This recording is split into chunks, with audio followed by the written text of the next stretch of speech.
Hello दोस्तों, स्वागत है आपका हमारे YouTube चैनल में। हर बार की तरह इस बार भी हम क्लास 6 का सोशल साइंस का वर्कशीट सॉल्यूशन आपके लिए लेके आ गए हैं, जो 5 अगस्त 2021 का है।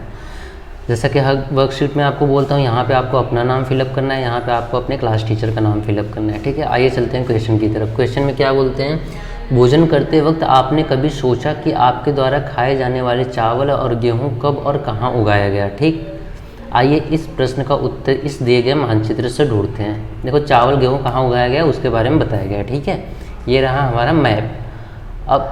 अब हमें क्या करना है, क्वेश्चन क्या बोल रहा है उसके बारे में पढ़ना है। ठीक है, मानचित्र के उत्तर पश्चिम में सुलेमान और किरथक की पहाड़ियों को ढूंढिए।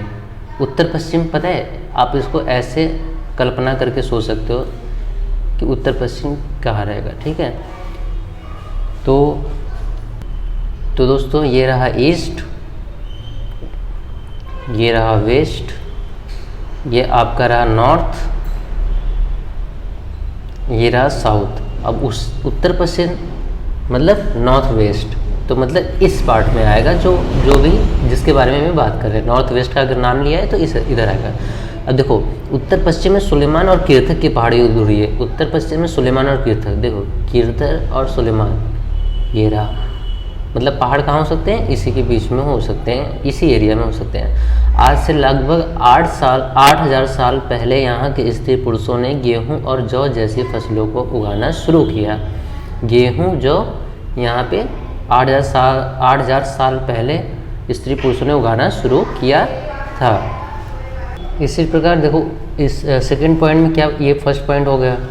सेकंड पॉइंट में क्या बोला गया है कि उत्तर पूर्व में गारो तथा मध्य भारत में विंध्य पहाड़ियों को देखिए। ठीक है, उत्तर पूर्व में गारो तथा मध्य भारत में विंध्य पहाड़ियों को देखिए। देखिए उत्तर पूर्व कौन सा हो गया, उत्तर पूर्व। इसमें देखो गारो कहीं दिख रहा है, गारो नदी कहीं भी गारो दिख रहा है, नहीं दिख रहा है मुझे तो यहाँ पे अभी तक तो नहीं दिख रहा है। ठीक है, चलो कोई नहीं।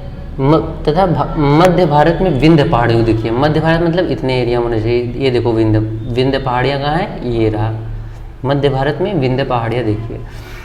तो ये कुछ देखो, ये जो मैंने लाइन खींच रखी है ना, इसका सेंटर एग्जैक्ट यहाँ पे होना चाहिए। मैंने थोड़ा सा लाइन इसका वो खींचा है, मैंने एक तरफ से आपको बस डायरेक्शन मतलब इंडिकेट करने के लिए दिशा मैं आपको बता रहा था कि कौन सी दिशा में हम लोग पहले एक्सपेक्ट कर सकते हैं कि यहाँ पे हो सकता है। वो दिशा बताने के लिए मैंने ये खींचा है। ये थोड़ा आगे पीछे हो सकता है, ये सेंटर में आएगा। ठीक है, विंध्य पहाड़ियों देखिए। ये कुछ अन्य ऐसे क्षेत्र है जहाँ कृषि का विकास हुआ। ये सब जगह पे क्या कौन सा विकास हुआ, कृषि का। यहाँ पे कौन सा हुआ, जौ और गेहूँ का। ठीक है, जहाँ सबसे पहले चावल उगाया गया।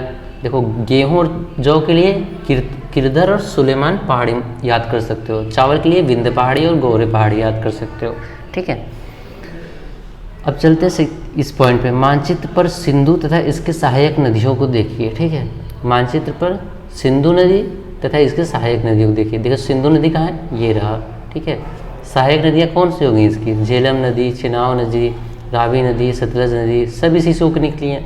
तो ये सहायक नदियाँ होंगी। ठीक है, और सहायक नदी बोलते किसको है, सहायक नदी उन्हें कहते हैं जो एक बड़ी नदी में मिल जाती है। अब देखो ये सारी नदियाँ आके एक सिंधु नदी में मिल गई हैं। ठीक है, तो ये सहायक नदी होगी। लगभग 4700 वर्ष पूर्व इन्हीं नदियों के किनारे कुछ आरंभिक नगर फले फूले। इन्हीं नदियों के किनारे कुछ शहरों का निर्माण हुआ था। कितने साल पहले, लगभग 4700 वर्ष पहले। ठीक है, चलते हैं क्वेश्चन में। क्वेश्चन क्या बोल रहे हैं, गेहूँ सबसे पहले, गेहूँ कहाँ उगाया गया है सबसे पहले। देखो ये चीज़ याद रखने लायक चीज़ है। गेहूँ किरधर, देखो यहाँ पे है भी कि सुलेमान और किरधर, यहाँ के स्त्री पुरुष ने गेहूँ और जौ जैसी फसलों को उगाना शुरू किया। तो यहाँ पे लिखेंगे सुलेमान और किरधर। चावल सबसे पहले कहाँ उगाया गया, चावल सबसे पहले कहाँ उगाया गया, देखो यहाँ पे भी इसका आंसर है चावल के लिए मध्य भारत में विंध्य पहाड़ियों को देखिए, यहाँ पे कृषि का विकास हुआ, यहाँ पे चावल उगाया गया। ठीक है, तो कहाँ उगाया गया, विंध्य पहाड़ियों में, मध्य भारत। ठीक है, मध्य भारत में विंध्य पहाड़ियों में उगाया गया। ठीक है, ये दूसरे इसका आंसर हो गया। सिंधु नदी की सहायक नदियों का नाम लिखिए। अब सिंधु नदी की सहायक नदियाँ, सिंधु नदी की सहायक नदियाँ कौन सा मैंने बताया, झेलम नदी, चिनाव नदी, रावी नदी, सतलज नदी, ये सब सहायक नदी है। तो इसका आंसर ये हो जाएगा। फिर क्वेश्चन